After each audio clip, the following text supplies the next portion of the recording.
me puedo dar el lujo de comentarios.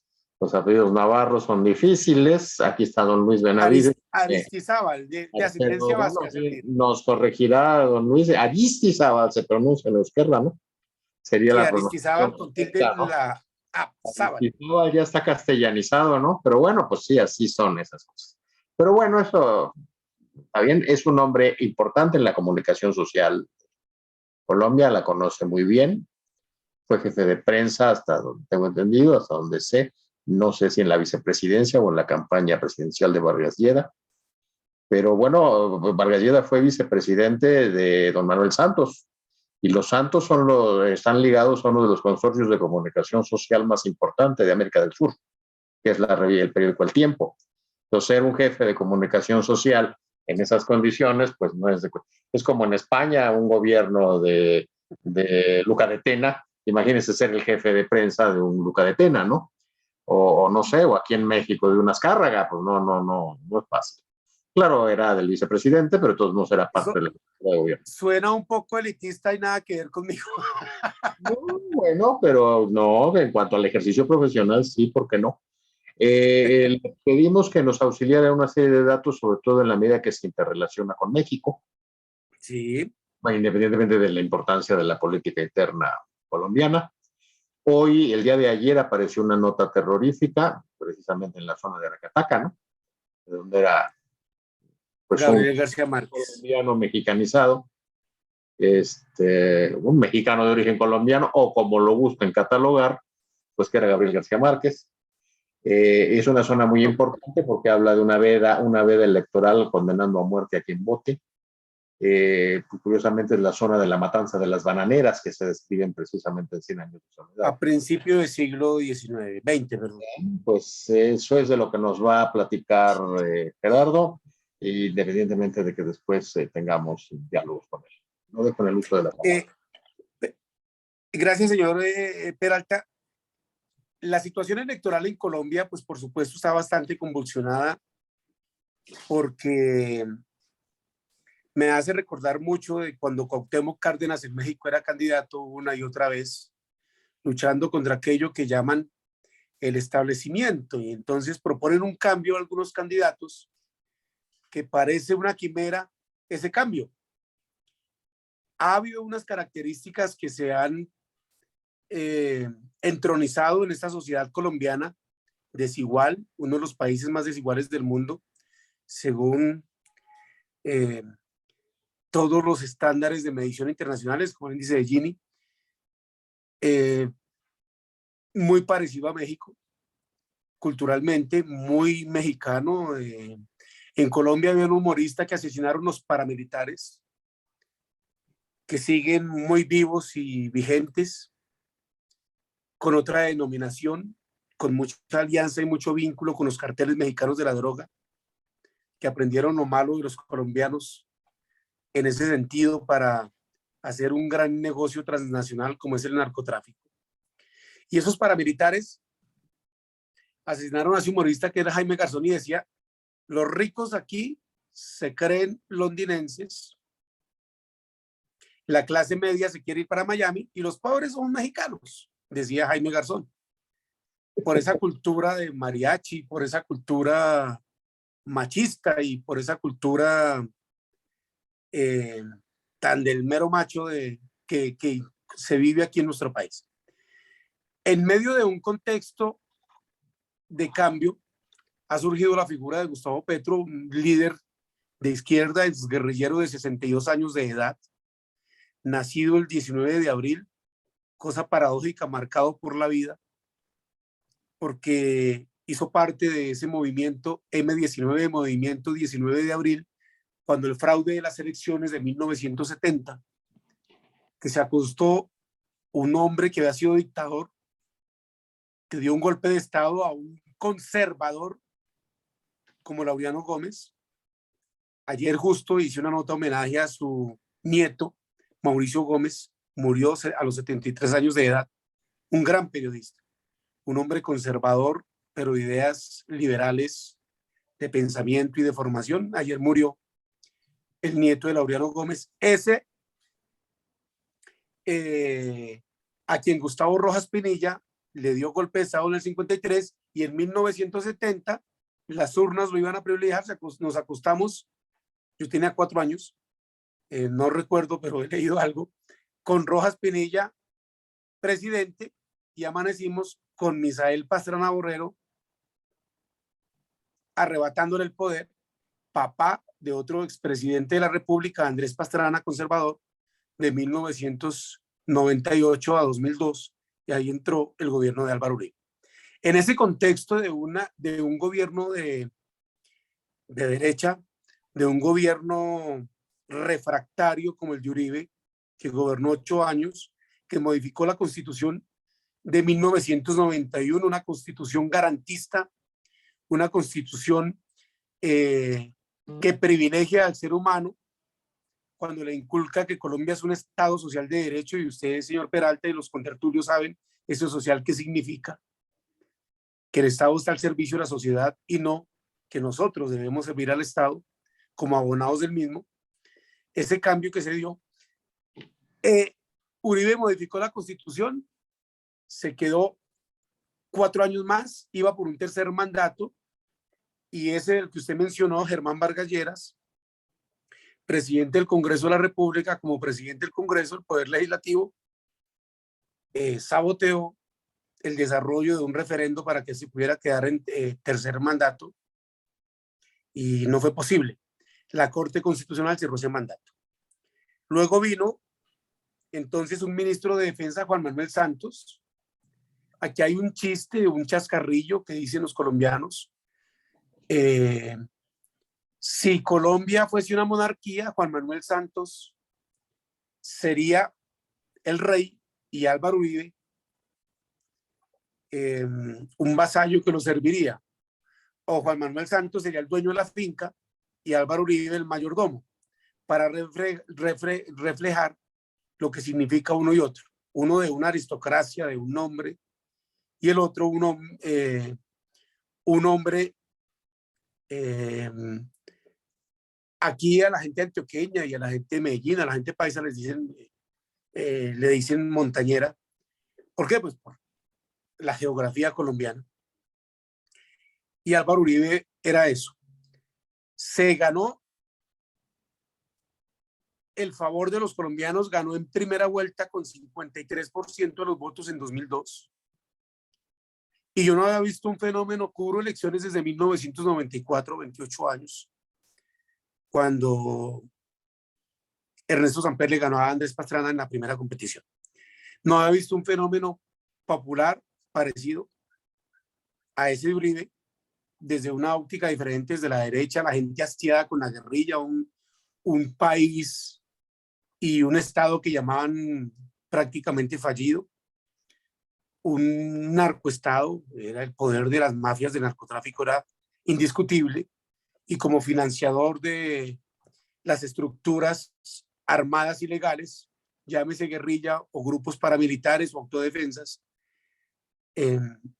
les daba mucho poder para tener este país sitiado. Uribe, por supuesto, llegó con una política de bala a las FARC, y eso pues a la gente le gustaba mucho. Aquí hay un dicho que dice la gente, es que con Uribe podemos ir a la finca. Y entonces les dice uno, ¿y usted tiene finca? Ah, no, pero uno puede ir a la finca. Pues no tengo finca, pero pues uno puede ir a la finca. Y eso lo hizo Álvaro Uribe. Es indiscutible. Después viene el gobierno de Juan Manuel Santos, un hombre muy hábil que se eligió en su primer gobierno con una política de guerra, y en su segundo con una política de paz. Vaya paradoja. E hizo un proceso de paz con las Fuerzas Armadas Revolucionarias FARC, una guerrilla que surgió en 1964, que antes se llamaba, vaya paradoja también, autodefensas liberales campesinas, cuando se defendían los liberales de los gobiernos conservadores, entre ellos los de Laureano Gómez, Álvaro Gómez, Mariano Espina Pérez, a mediados del siglo pasado. Con esa guerrilla hizo Juan Manuel Santos la paz, como todo proceso de paz, hacer la guerra es más fácil, hacer la paz es muy difícil. Estamos en ese proceso donde diariamente matan desmovilizados de las antiguas FARC, con unas disidencias, un agente del segundo al mando de esa guerrilla, Iván Márquez, que habiendo suscrito y habiendo sido el jefe negociador de las FARC en La Habana, y habiendo suscrito el proceso de paz, se distanció, teniendo su cupo en el Senado de la República, se devolvió para el monte, se armó, y hoy pues de ese idealismo revolucionario queda poco, porque realmente son unas organizaciones delincuenciales dedicadas más que todo a financiarse con el narcotráfico, y suena duro decirlo, pero bajo el amparo del gobierno de Maduro en Venezuela, y con enlaces, por supuesto, con el país que ustedes, en el que ustedes están, en el que nacieron y en el que viven y desarrollan sus actividades profesionales. En todo este contexto de ir y venir, estalló una revolución social, la llamo, social de verdad, sobre todo auspiciada por jóvenes que salieron a las calles a protestar, a reclamar cosas. Y Gustavo Petro, quien había sido alcalde y había utilizado una destitución que hizo un hombre que es de extrema derecha, que fue procurador general de la nación, que llegó a ese cargo incluso con el voto de Gustavo Petro. Aquí el procurador lo elige el Senado de la República. El procurador es distinto porque cumple unas funciones disciplinarias, no como en México, que el procurador también desarrolla funciones de penales. Aquí separado fiscal y procurador. El procurador es el jefe del Ministerio Público, se supone que debe propender por las garantías y derechos de la gente.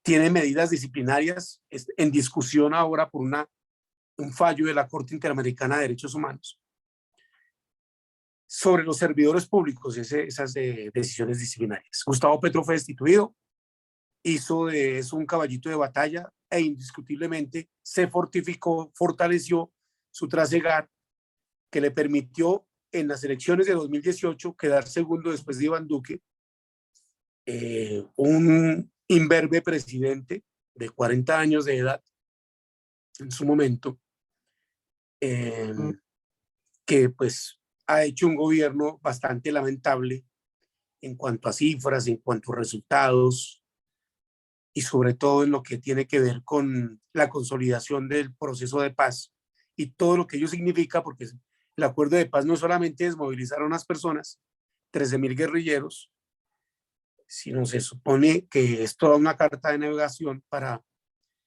suplir esas desigualdades que afectan al pueblo colombiano. Petro se fortaleció, en 2018 quedó segundo, una oposición feroz le hizo a Duque.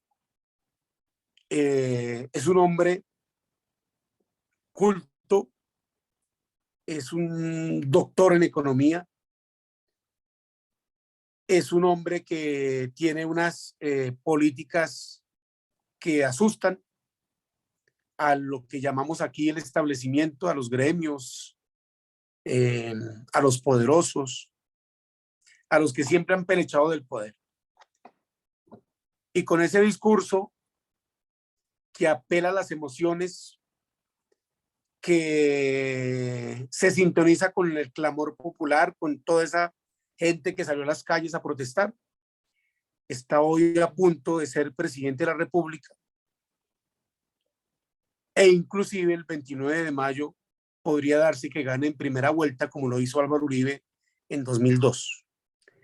No es descartable que lo haga. Su opositor, al que ha querido posicionar el establecimiento, Federico Gutiérrez, es otro montañero como Álvaro Uribe, de muy poca capacidad intelectual, pero al que quieren empoderar pues los poderosos, y ya no les funcionó. Todas las encuestas, incluso las internas de las campañas, incluso la de grupos económicos como la organización Ardila Lule, que tiene un canal de televisión que se llama RCN Televisión, tiene una encuestadora que se llama Jan Haas, no es que la encuestadora sea del grupo, pero pues es la encuestadora oficial, ya da que Gustavo Petro tiene más de 20 puntos de diferencia. Esta encuesta salió esta semana sobre Federico Gutiérrez, quien definitivamente no cuajó. Con ese contexto de Gustavo Petro a puertas de ser el presidente de la República, pues en América Latina hay todo un cóctel con Nicolás Maduro al lado, con Pedro Castillo abajo, un hombre a quien la derecha colombiana intenta catalogar como un hombre de izquierda, en mi concepto de manera equivocada. Creo que es un ecléctico que usufructúa todo lo que le favorece y, y pues haciendo un gobierno que deja bastante que desear en Perú. Con Ignacio Lula da Silva a punto de volver a Brasil como mandatario, con una dictadura como la que sostiene un exguerrillero en Nicaragua, y todo eso lo aprovecha el establecimiento colombiano para fustigar a Gustavo Petro. Nada de eso ha sido posible. Esos son los argumentos que dice. Ese Petro, reitero, un hombre de 62 años, valiosísimo congresista, representante a la Cámara, senador de la República, por los debates que hizo contra las estructuras de la mafia y los vínculos con la política, fueron encarcelados poco más de 50 congresistas entre senadores y representantes a la Cámara, incluido Mario Uribe Escobar, primo, hermano de Álvaro Uribe, expresidente de la República, todos con vínculos con el paramilitarismo. Nada, a mi entender, va a detener el triunfo de Petro, excepto una bala, porque amenazado está, muy amenazado. El gobierno no se tomó en serio cuando Gustavo Petro y su movimiento, que es una agrupación de partidos políticos de izquierda, el Pacto Histórico, denunció que había descubierto un plan criminal para asesinar. El gobierno no se tomó eso en serio hasta cuando hubo una reunión en la oficina de un legislador que se llama Armando Benedetti, que es una veleta que se acomoda siempre al mejor postor. Fue uribista, fue santista, ahora es petrista, pero que le ha servido mucho a Gustavo Petro para acercarlo y tender puentes y romper resistencias, esos diques de contención que tenía la derecha y los gremios económicos sobre todo. Cuando hubo una reunión en su oficina, el gobierno ya se tomó en serio porque les plantearon y dijeron, mira, aquí están las pruebas de que efectivamente hay un plan criminal de organizaciones para asesinar a Gustavo Petro. No es difícil decirlo, organizaciones paramilitares, narcotraficantes y con vínculos con el uribismo. Álvaro Uribe Vélez, expresidente de la República, él lo niega una y otra vez, pero es así. El 29 de mayo asistiremos entonces a la primera vuelta presidencial. Creo que Gustavo Petro va a estar rondando muy posiblemente el 50% de los votos. El censo electoral en Colombia es exactamente de 39.002.229 personas para votar. La participación efectiva en las elecciones de 2018 fue del 53%, con un censo de 32 millones de personas para votar. Se estima que debe haber unos 21 millones de votantes efectivos. De esos, muchos jóvenes que son los que han protestado y salido a las redes, lo que podría garantizar el triunfo de Gustavo Petro en primera vuelta. De no ganar en primera vuelta, asistiremos los colombianos a una segunda jornada electoral 3 domingos después, el 19 de junio. Pero todo está listo para que ese hombre de izquierda, con un discurso que fustiga, con un discurso que apela a tomar medidas por el cambio climático, a sustituir toda esa política extractivista de carbón, de petróleo, a hacer un gobierno animalista, o como dice su fórmula vicepresidencial Francia Márquez, una joven dirigente caucana de 40 años, líder ambiental, abogada, hecha pulso, para que los colombianos vivamos sabroso, y eso connota un montón de cosas, que vivir sabroso significa tener posibilidades en salud, en educación, en seguridad, porque ella nació en un departamento quizá el más vapuleado por la violencia, como es el Cauca, en el sur del país, pegado al Valle del Cauca, que el valle tiene frontera en el Pacífico. Después, aquí está el valle, aquí está Cauca, y aquí Nariño, y enseguida sigue Ecuador. En ese litoral pacífico, las condiciones de pobreza extrema son mucho más marcadas que en el resto del país. En un contexto de absoluta polarización, ese Gustavo Petro está a punto de ser elegido presidente. Un Gustavo Petro que la semana pasada sostuvo una reunión con el Consejo Gremial Nacional. Allí en ese Consejo Gremial Nacional están asociados, afiliados, los 32 gremios de la producción más importantes del país.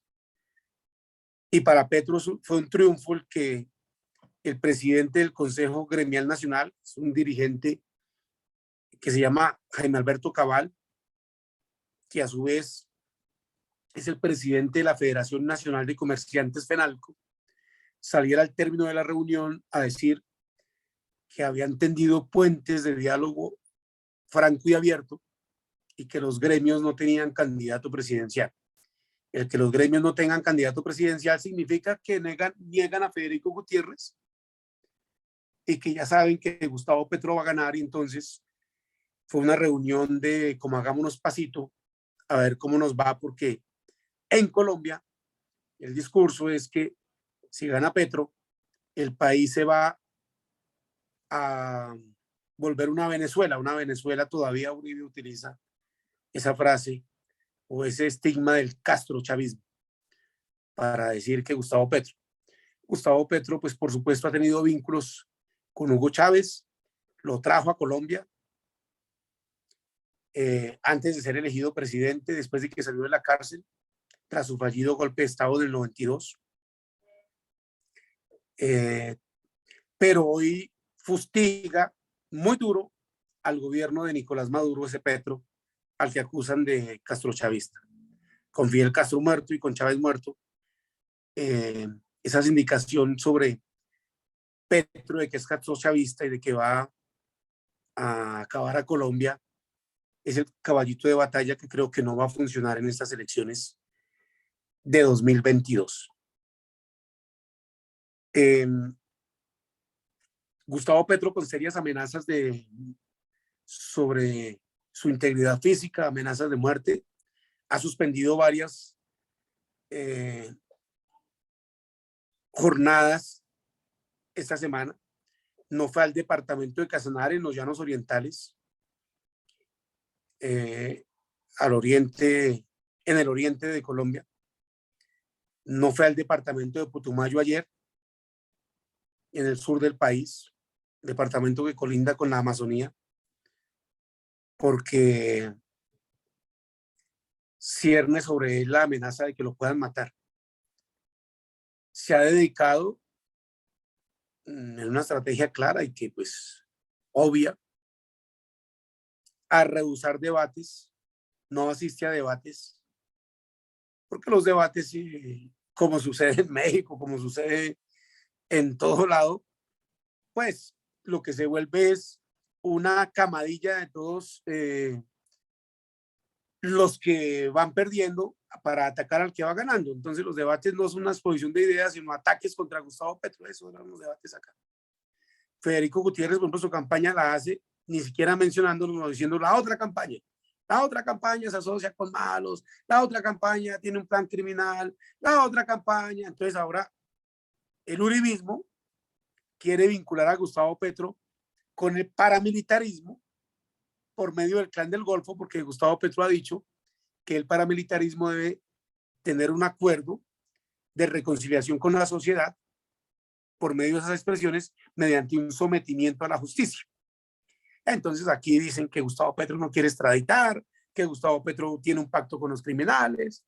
Fue desafortunada una visita del hermano de Gustavo Petro a una de las cárceles del país donde están recluidos algunos de los dirigentes políticos que han tenido vínculos con el paramilitarismo y condenados por corrupción.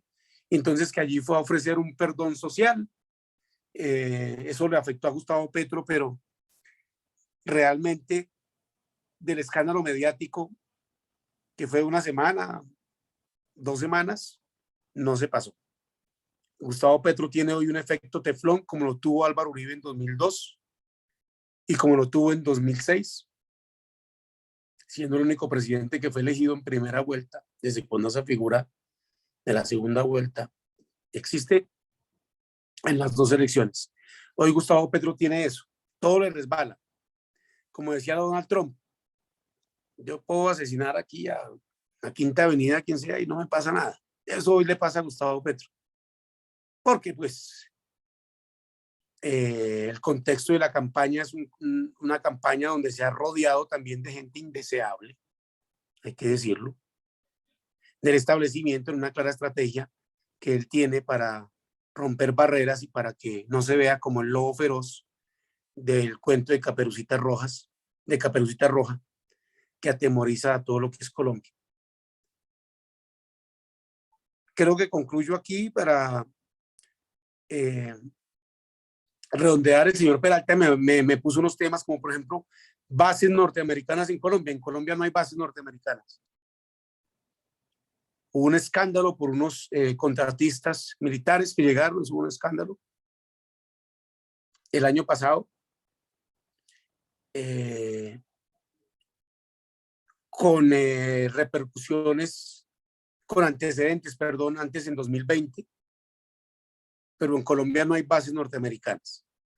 Me puso también el tema de las relaciones de Álvaro Uribe con el expresidente de Honduras, Hernández, sentado en el banquillo de los acusados por narcotráfico en Estados Unidos. No conocemos de relación alguna de Álvaro Uribe con el señor Hernández, expresidente de Honduras, excepto una foto que en junio de 2017 publicó Álvaro Uribe siendo senador en ese entonces, con un presidente pues que en ese momento ostentaba el cargo y había sido elegido democráticamente. Vínculos intenté buscar por todo lado, consulté fuentes de muy alto nivel y no encontré que haya una relación, digamos, más estrecha del expresidente Uribe, excepto de diplomática, con, funcional, protocolaria, con el expresidente Hernández. El otro tema que me planteó lo olvidé. Yo pararía aquí. Si tienen alguna pregunta, por supuesto, estoy dispuesto a intentar resolverla y a aprender de todo lo que ustedes ven desde allá, de lo que ocurre en Colombia. Yo se los digo acá con una experiencia ya próxima a los 30 años de cubrir la información política, de cubrir lo que llaman el poder y de conocerlos a todos. Y como dijo el señor Peralta, de haber trabajado en el gobierno anterior como jefe de comunicaciones de Germán Vargas Lleras, que fue el vicepresidente de la República en el gobierno de Juan Manuel Santos entre 2014 y 2018. Yo trabajé antes, desde cuando era ministro del Interior y Justicia. En su calidad fuimos a México en agosto de 2011. En esa condición, Germán Vargas pues adelantó 3 convenios de cooperación. 1, fortalecer la extradición. 2, cooperación judicial. Y 3, repatriación de presos, lo que siempre hacen los estados. No era eso. Con esa experiencia que me da el haber conocido el poder desde adentro y haberlo cubierto y haberlo informado a los colombianos sobre lo que hacen, concluyo con la certeza de que el exguerrillero Gustavo Petro, como dice en su lema de campaña, me llamo Gustavo Petro y voy a ser su presidente, efectivamente va a ser elegido presidente para 2022-2026 en Colombia.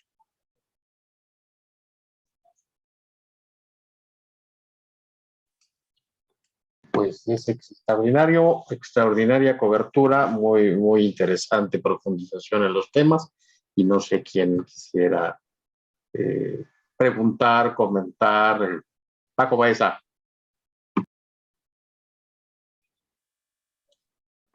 Gracias, Beto. Y gracias también, Beto. Te saludo, te envío un abrazo fuerte desde México, agradeciendo de tu participación. Oye, Beto, has hablado en tu exposición de algunos de los apellidos de mayor abolengo de Colombia, de la aristocracia, gran aristocracia de Colombia, los Gaviria, los Uribe, los Santos, los Pastrana. En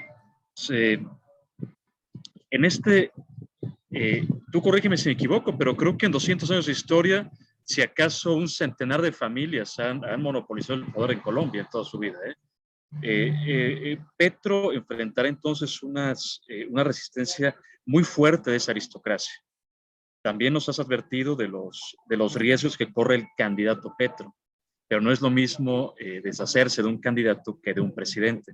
Yo quisiera preguntarte, Beto, en este escenario de polarización absoluta, ¿cuáles son los riesgos que enfrentaría el presidente Petro? Gracias. Usted lo manifiesta muy claramente. Es distinto asesinar, como pasó con Luis Donaldo Colosio en plena manifestación pública, a un candidato presidencial, como pasó aquí con Luis Carlos Galán, que iba a ser presidente el 18 de agosto del 89, como sucedió con otros, un exguerrillero compañero de Gustavo Petro en el M-19, Carlos Pizarro León Gómez, que después de haber firmado la paz lo mataron en un avión, como pasó con un dirigente de izquierda de la Unión Patriótica, Jaime Pardo Leal, como pasó con otro dirigente, Bernardo Jaramillo. Asesinar candidatos de izquierda se ha vuelto en esa década, finales del 80 y principios del 90, 2 décadas, perdón, casi que rutinario en Colombia, con un poder paramilitar y esas mafias exacerbadas, con el supuesto prurito de que luchaban y eran antiguerrilla. Pocas veces, pocos combates, frente a frente de un ejército paramilitar con, digamos, la guerrilla de las Fuerzas Armadas Revolucionarias de Colombia, FARC, o el Ejército de Liberación Nacional, se daban. Lo que sí llegaban los paramilitares era desplazar, asesinar, apoderarse de las tierras y, por supuesto, con eso asegurar rutas que les permitían controlar todas esas economías ilegales, sobre todo la del narcotráfico, contrabando de armas, minería ilegal, entre otras. Asesinar a Gustavo Petro como presidente yo creo que va a ser muy difícil ya. Tiene grandes riesgos hoy todavía, sobre todo en un país donde la violencia ha cambiado. Antes existía las FARC y el ELN y se sabía uno. Un compañero mío fue al departamento de Nariño, en el sur del país, litoral pacífico, límites con Ecuador. Narcotráfico total, domina. Los mexicanos mandan, allá se llaman los mexicanos, mandan. Y entonces entrevistando a la gente en todos esos proyectos de sustitución de cultivos ilícitos por proyectos productivos, y le dijo un campesino que sacó la nota, antes uno sabía que aquí mandaban las FARC y mandaban las FARC. Hoy mandan 50 y uno no sabe quién manda, porque unos tipos armados. Entonces, en esa convulsión de franquicias del crimen, la pauperización de la guerra también ha tocado a Colombia. Y cuando, por ejemplo, en México yo veía que salían todos esos carros y hacían, no recuerdo en qué estado, ustedes tienen mejor memoria, lo ven allá, esa ostentación de poder, de armas, de carros de guerra, de hombres uniformados. Eso sucede en Colombia, pero no a ese nivel.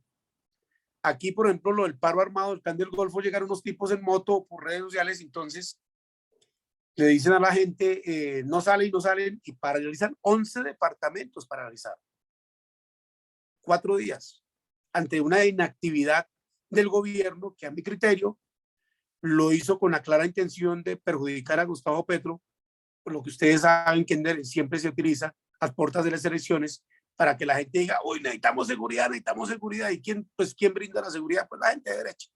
Prurito Uribe todavía lo dice sin sonrojo alguno, que este país está en el caos, que terrible, que la inseguridad, y es el gobierno de la seguridad democrática, el tercero. Los de Santos no los contamos porque ustedes saben que Juan Manuel Santos, por fortuna para la historia, se le volteó a Álvaro Uribe. Entonces, eso. Creo que para responderle, muy difícil que asesinen al presidente Gustavo Petro, si llega vivo el 29 de mayo, que yo espero que sí, porque hoy está muy protegido. Tiene Petro un esquema de seguridad, antier lo entrevisté, hoy es sábado, ¿verdad? Sí, el jueves lo entrevisté, sí, en el Congreso de la República, y ahí me tocó darme codo con un español de su equipo de seguridad. Tiene Petro un equipo de protección, de seguridad. Los españoles y el PSOE juega un papel muy, muy fuerte en su campaña, tiene unos estrategas ahí. José Luis Rodríguez Zapatero vino esta semana a ponerse a disposición de la campaña de Petro. Petro, por supuesto, hace cosas que todos sabemos que suceden en las campañas, y que si lo hace Uribe, pues es pecado, pero si lo hace Petro, no, pues porque Petro es el que es recibir financiación extranjera y apoyo extranjero. En este caso, el PSOE está jugando duro en la campaña de Petro. Su equipo, por ejemplo, de publicidad y de comunicaciones, todo lo paga el PSOE. Y ustedes saben cuánto vale una estratega de eso. Una estratega de eso no vale barato, menos de $1 millón mensual. Para resumirle, a Gustavo Petro, presidente, no lo matan. Porque si lo matan, el establecimiento ya se dio cuenta, y ese sí es un fenómeno popular. Pasa lo que con Jorge Eliezer Gaitán en el siglo pasado, en el llamado Bogotazo.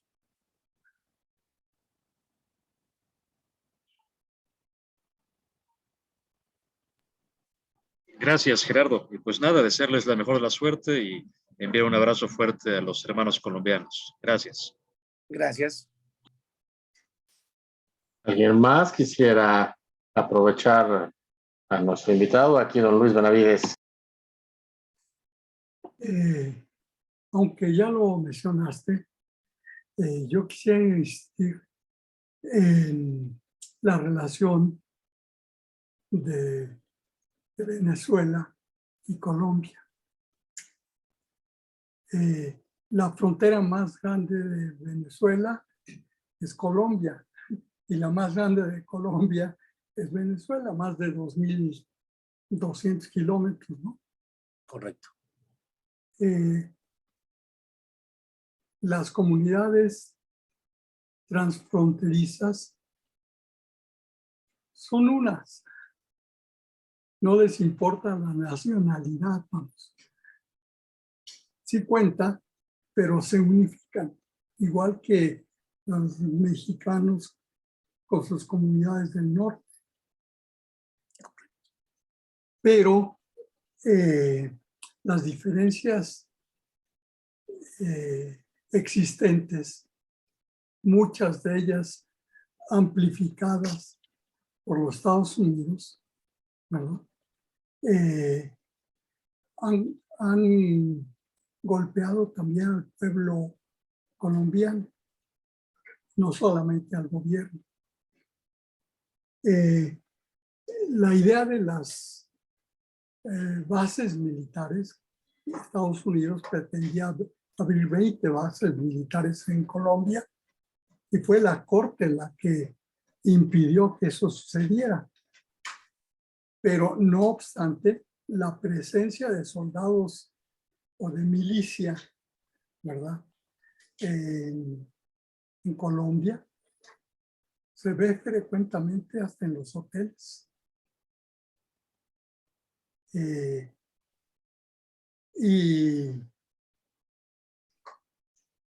toda la parte de ataque a la izquierda, pues está movilizada por los mismos grandes capitales internos y externos, las grandes transnacionales. Eso exige, creo yo, una política de replanteamiento de las relaciones, pues yo creo, con Venezuela. El gobierno es representante del pueblo, pero el pueblo es el que cuenta. Pueblos hermanos, nacidos en la Gran Colombia, ¿verdad? Era Venezuela. Mi inquietud es, ¿qué va a pasar? ¿Cómo se plantearía un diálogo que permitiera encontrar que esos lazos de unión siguen existiendo? Me parece una gran pregunta porque usted lo expresa, son 2.200 kilómetros de frontera. En Colombia, hoy hay, según Migración Colombia, ya 2 millones de venezolanos. Es muy triste verlo.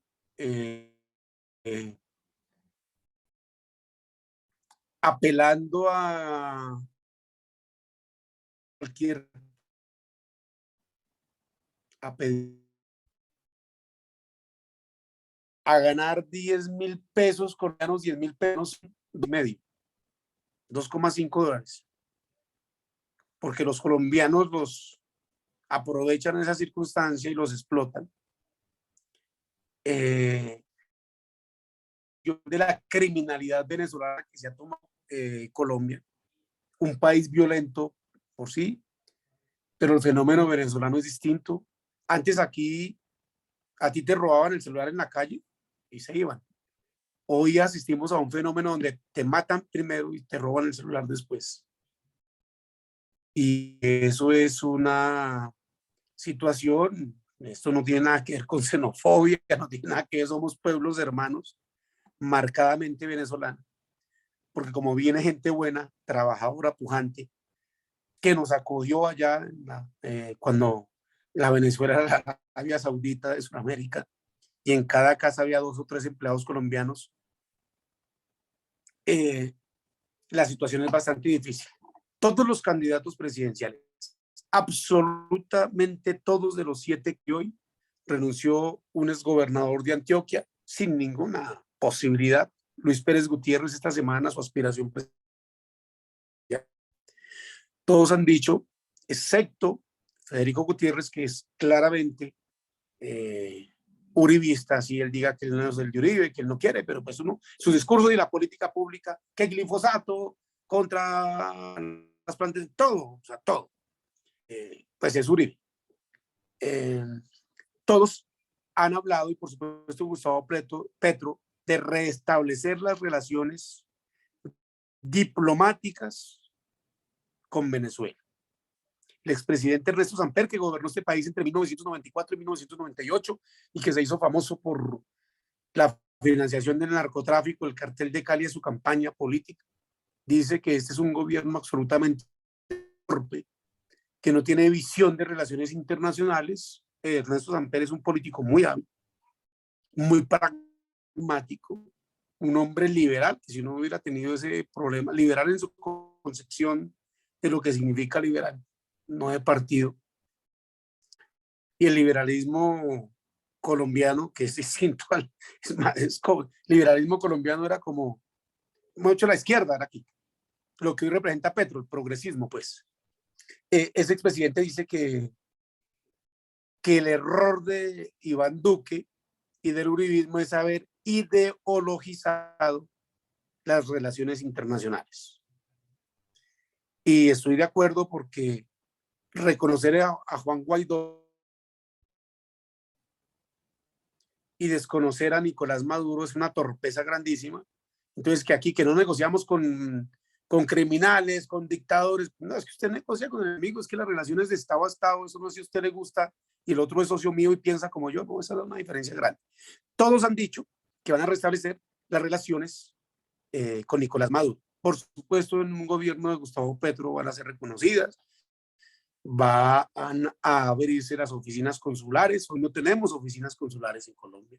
Hoy los colombianos que viven en Venezuela tienen que desplazarse a 5 puntos de la frontera, desde La Guajira hasta Guainía, para poder ejercer su derecho al voto. En un exabrupto, o sea, eso no, ¿por qué? Porque el gobierno Duque pues no se entiende con un dictador como Nicolás Maduro. Usted puede tener la consideración que tenga de Nicolás Maduro, pero las relaciones internacionales pues deben prevalecerse precisamente para salvaguardar los intereses. Además, usted lo decía muy bien, me hizo acordar de que las comunidades de frontera pues no reconocen esos límites de nación, no. Los guayús se pasan en la Guajira, los guayús son venezolanos y colombianos en la Alta Guajira, los indígenas, eso no tienen límites, eso son, ¿usted dónde es? No, yo soy guayú, pero colombiano, no, yo soy guayú, entonces yo me paso. Esas economías, eso que hace el gobierno, todas esas economías ilegales de tráfico de personas, de minería ilegal, de narcotráfico, de armas, todo lo hace, lo cambia y lo fortalece, porque ¿quiénes son los que ganan cuando ponen las trabas los encargados de la institucionalidad? Pues los que están contra la institucionalidad. Esos son los verdaderos ganadores, las mafias de lado y lado, con una connivencia, con un problema que es indiscutible y que no es discutible, perdón, que no tiene, que Nicolás Maduro protege a Iván Márquez de las disidencias de las FARC, es Marquetalia, pues que era un pueblito de Manuel Marulanda, entonces fundador de las FARC, junto con Juan Paredes, fundaron las FARC. Insisto, en el 64 surgieron en 1964, ese mismo año, como Fuerzas Armadas Revolucionarias de Colombia. Ellos llaman Nueva Marquetalia, pero hoy, despojándonos de cualquier ideologización del conflicto colombiano, realmente son bandas dedicadas al narcotráfico y a las economías ilegales, porque el narcotráfico es el motor de la guerra, el que permite financiar las criminales o poco ideología, como en su momento el Ejército de Liberación Nacional, de teología de la liberación en la afluencia de los sacerdotes, como el padre Camilo Torres o Domingo Laín, tenían cierta injerencia, eso ya no existe. La realidad es que son unos grupos muy deteriorados, que no tienen un control como lo tenían las FARC en su momento nacional, es decir, en jerarquía, sino que operan, como les digo yo, modo de franquicia.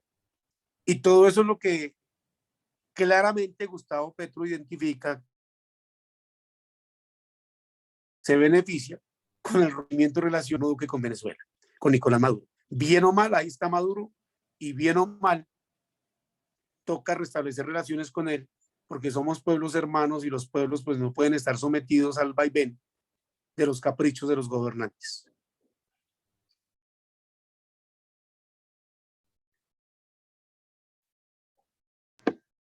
No sé si absorbí la inquietud. Sí. Sí. Bueno, pues muchas gracias. No sé si alguien más quisiera hacer alguna otra consideración. De ser así, bueno, porque además pues ya tiene sus festejos, los festejos de las madres. Qué pena ustedes todos formales, allá yo en camiseta que ya me voy para la finca. No, bueno, supongo que irá, que le prepararon un ajiaco o qué preparó. Bueno, lo que les haya preparado, a mí que me importa. No tengo Muchas Un gracias. asado, ya llegamos.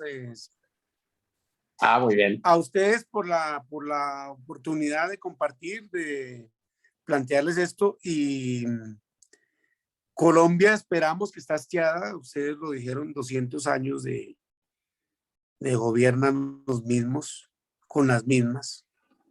No me hago bastante ilusión, yo soy un liberal de principio, de concepción, en lo que eso significa. La Corte Constitucional tomó una decisión que por supuesto la Iglesia católica salió a fustigar, que es la de permitir sin penalización el suicidio médicamente asistido. Yo lo había hecho con la eutanasia también. Eso es ser liberal. Que uno tenga autodeterminación, que el Estado nos sirva como abonados, sino nosotros al Estado. No me hago bastante ilusión, la verdad, con un gobierno de Gustavo Petro. Creyendo en lo que propone, y quisiese que no pasase lo de Boric en Chile, porque ante mayor esperanza, la frustración del pueblo es muy grande. Ustedes saben que en campaña los políticos apelan a las emociones. Petro lo hace. No necesita, al principio sí, contratar buses y llevar la gente como lo hacía el PRI, echen los buses y que vaya la gente a las manifestaciones. No, hoy Petro es un rock. Petro llega y la gente se emociona, sobre todo los jóvenes, como ver a su cantante preferido. Es impresionante las manifestaciones de Gustavo Petro, donde no necesita contratar buses para llevar, que la gente va de verdad, porque lo considera. Pero ustedes saben lo que eso implica en un país donde el establecimiento tiene tantas armas y tanto poder para poner barras, para obstaculizar. Muy bien. Allá con Aldo, que a quien se ve permanentemente enfrentado a esos poderes enquistados que son muy difíciles de quitar. Aquí en Bogotá hubo un alcalde de izquierda, Luis Eduardo Garzón. Yo trabajaba en una revista 7 años, fui el editor político de una revista que ustedes mencionaron, a Gabriel García Márquez, de la cual era codueño. Gabriel García Márquez era Cambio. Sí, claro. Que surgió primero como franquicia de Cambio 16 de España, aquí Cambio. Y Luis Eduardo Garzón, en una entrevista que le hice, dijo: Gerardo, estoy aterrado. Aquí estén que liberales, que conservadores, que nada, que polo democrático en Bogotá. Aquí lo que existe es el partido de los contratistas. Y esos, los contratistas, no tienen partido, no tienen color político, esos van es por lo que van. Y de eso está recibiendo mucho Gustavo Petro. Ustedes saben que el poder se va acomodando, la gente tiene intereses. Por eso no me hago, partiendo de la base de que va a ser el presidente de Colombia, mayor ilusión, porque sé lo que significa, más en un periodo tan corto. 4 años suena largo, pero para un gobierno es muy corto. Romper cosas como, por ejemplo, cambiar una política extractivista sometida a la Colombia con el carbón, con el petróleo y el carbón. Lo mismo sucede pues en México. Esa fue una pregunta que me ha planteado, lo de la transición energética. Sí, Petro cree en eso, pero ya en la reunión con los gremios, pues ya dijo: hagámonos pasito. Yo no voy a llegar a suspender no, lo que hay ahí, pero toca con cuidado, o sea, con tiempo. Eso son transiciones y es iguales, digamos. Por eso no me hago mayor ilusión, pero sí quiero que haya un cambio, que haya un revolcón. Pues, ¿qué podemos perder? Pues ya nos han gobernado los mismos, peor no podemos estar. Pues muchísimas gracias. Déjeme nada más comentarle que alguna vez, en la primera ocasión en que Gustavo Petro fue senador, o sea, antes de ser alcalde, yo tenía cierta comunicación digital en su correo con él. Le pregunté si era fácil acceder a un clásico de la historiografía latinoamericana, ¿no? Que es la historia de las revoluciones de la Nueva Granada de Juan Carlos Restrepo. Me dijo: ni idea, cosa que se me hace rara porque es un hombre estudioso, pero me parece un hombre inteligente, ciertamente menos radical de lo que se dice, incluso esta cercanía que usted nos comenta con el PSOE, me da el perfil de su política energética, pero que bueno, para lo que fue la era uribista, quizás sea un cambio demoledor, ¿no? En comparación gradual ante los cambios de graduación, quizás esto se pueda ver así. Muchas gracias y algún otro comentario final y estamos a sus órdenes. Concluiría con esto, señor Peralta. Pablo Baffi, que era el editor internacional del Clarín de Buenos Aires, cuando yo trabajaba en la revista Cambio, quería que yo le dijera como periodista lo que decíamos en los artículos. Yo, por ejemplo, fui el periodista que sacó en la portada de Cambio que Uribe iba a reelegirse. Esa fue lo que llamamos los periodistas una chiva mía. Yo fui el periodista que dije que Uribe quería volver a los paramilitares sediciosos, delincuentes políticos, uno de los 3 delitos políticos: rebelión, sedición y asonada. Uribe los quería volver sediciosos. Para todo eso que critica con las FARC, lo quería hacer con los paramilitares, entregarles a dedo, revivir el artículo 13 transitorio de la Constitución del 91, curules del legislativo, todas las cosas. Digamos, eso lo entiende uno. Pablo Baffi quería que yo le dijera que Uribe era un paramilitar, que yo le dijera, yo le decía, Pablo, yo no puedo decirle que el presidente los manda un paramilitar, pero no me cabe la menor duda de que tiene claramente una política connivente con los que estimula los grupos paramilitares. En mi concepto, y como esto no lo está viendo nadie, con Álvaro Uribe nunca como antes había llegado la mafia, lo peor de la mafia, al poder en Colombia. Eso representa Álvaro Uribe. Gustavo Petro, por supuesto, es una esperanza con todo lo que eso connota, con los asteriscos que uno ponga, y no la va a tener fácil con un Congreso equilibrado que tiene ya pues una mayor representación de izquierda. En Colombia son 100 senadores elegidos en circunscripción nacional, más 2 indígenas, 102, más 5, que ese es el segundo periodo para los desmovilizados de las FARC, 107, más Federico Gutiérrez, que va a quedar segundo en las elecciones, 108. Ahí va a estar. De esos 108 senadores, con coaliciones, Gustavo Petro tendrá la mitad. No la va a tener fácil.